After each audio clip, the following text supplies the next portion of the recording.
Hey, it's Mark Shan. Welcome to the channel. In this series, we're going to talk about guitar soloing. Okay, now when it comes to guitar soloing, vocabulary is crucial. Okay, and so we're going to go through some topics over the next few weeks. Okay, I'm going to try to release a new video every 5 days, and so stay subscribed to the channel and do hit the bell icon so that you know when the next video is released.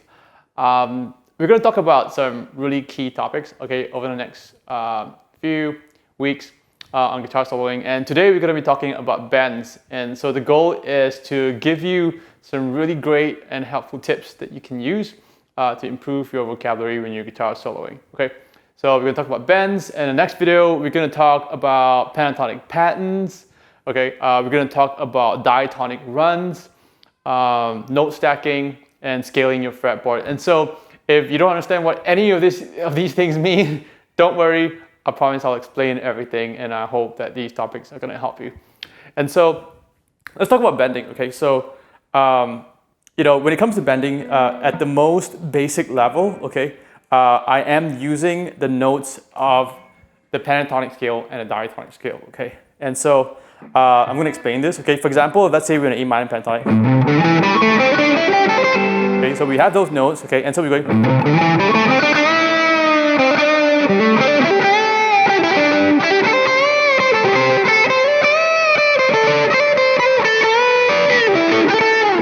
Okay, so what I'm doing there is basically playing the notes of the pentatonic, and I'm making sure I'm bending to the next note of the pentatonic. So for example, like, right,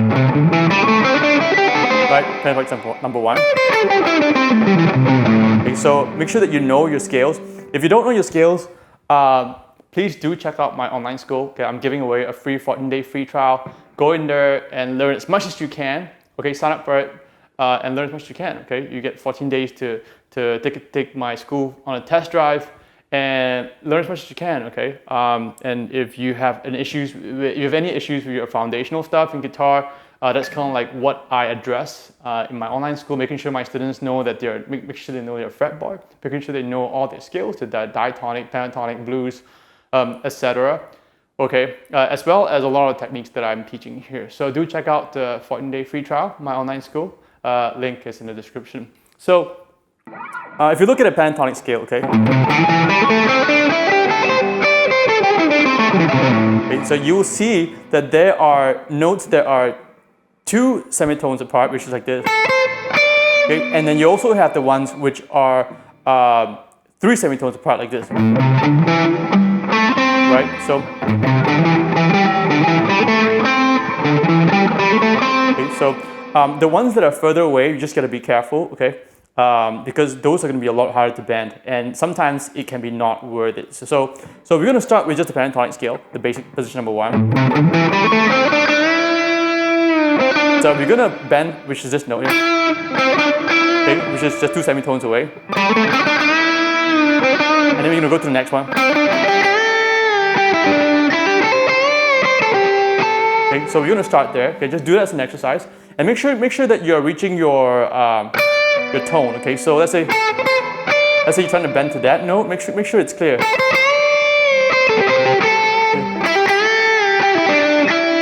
Okay, so make sure it's clear. Okay, I'm going to talk about bending and the fingers that I use now. Okay, so I use my ring finger. Okay, and I also use my index finger. Okay, so for example, like. Okay, so that is part of the diatonic scale.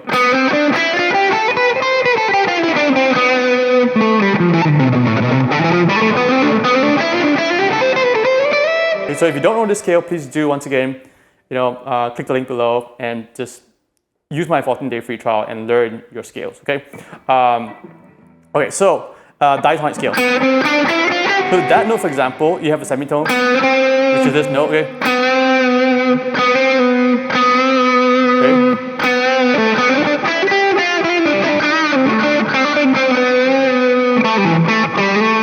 So semitone bends are very cool sounding as well. Okay.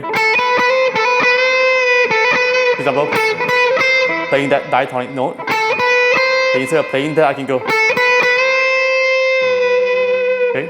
And vibrato is also very helpful after you bend.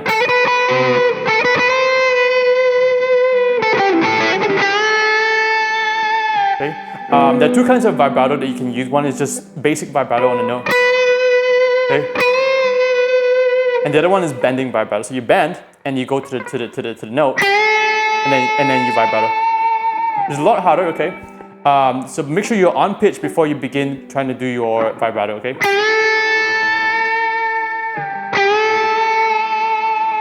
A lot harder, but definitely worth the practice. So check this out.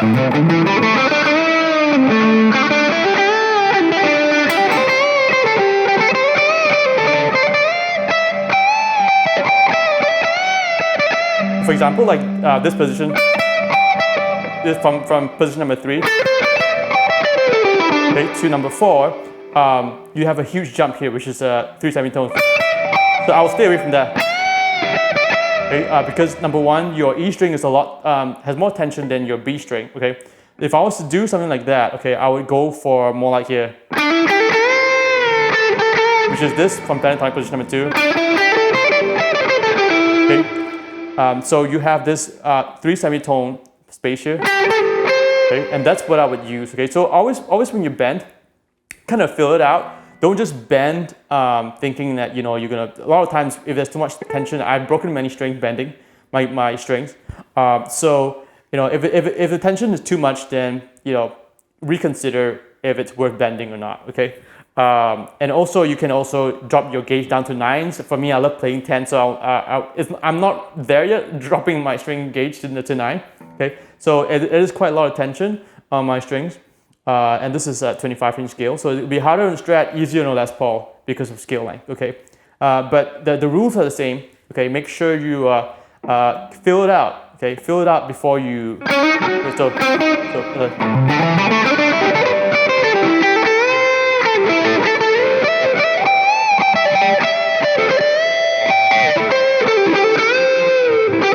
So in general, I'm using the notes of the pentatonic scale, and when I do half bends, it's because I'm using the notes of diatonic scale, okay?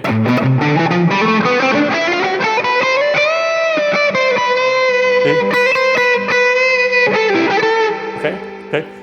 One extra tip I can give you also is using a scale run before you jump into a bend helps it sound pretty cool as well. Okay, so you can.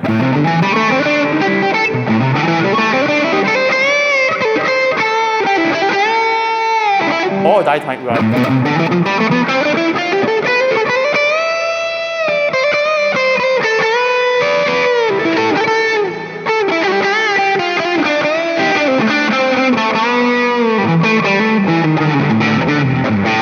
Okay. So I'm bending this tone. The reason why I can do that on here, although it's the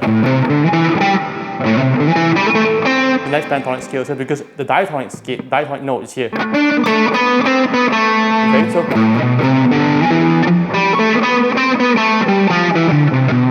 Okay, so once again, if you don't know your diatonic scales, please do check out my online school and look through the scale section of my soloing course.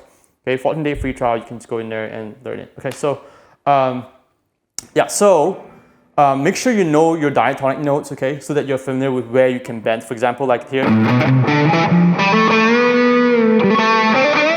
So in pentatonic position number 1 itself, there's so much bending that you can do, and bending adds a lot of life to your guitar soloing. Okay, if you look at all different positions and you begin incorporating bending into your guitar soloing, it's gonna sound a lot cooler. Okay, it's gonna be it just makes it sound less sterile. Okay, there's a reason why sometimes when you listen to metal, for example, okay, metal playing, it's mainly just shredding a lot of scales. Okay, and they don't really bend a lot. Okay, in metal playing, that's why you don't really feel that organic, you know, that life that you feel only when you're playing a bend.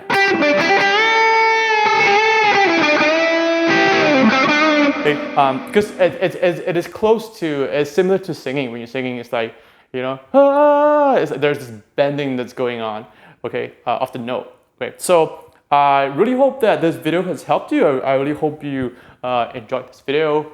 I'm going to release the next one a few days from today. So do look out for that. Thanks so much for watching this video. I'll see you in the next one.